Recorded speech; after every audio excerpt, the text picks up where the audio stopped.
let's check out this.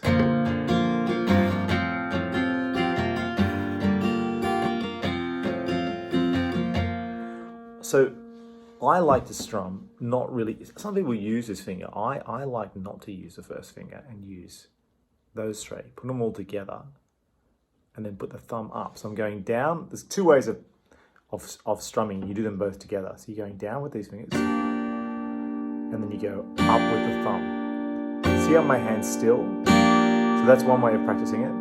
The second thing you're doing is you're turning like this. You're going... And if you can't do both together, you kind of...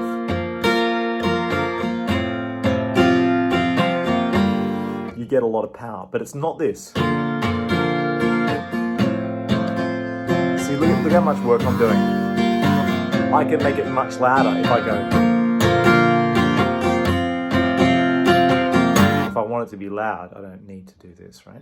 Oh, it's a turny thing. Fingers up with the thumb. Okay.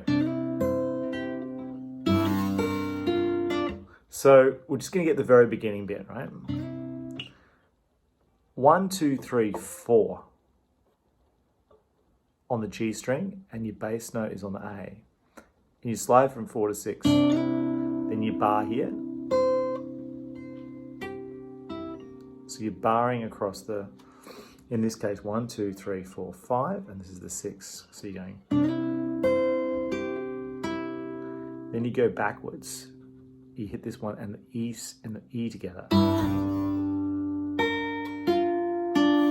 now you're on the third and the fourth. If you just want to get that.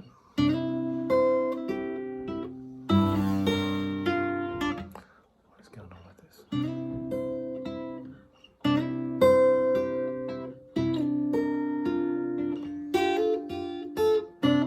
We'll get there.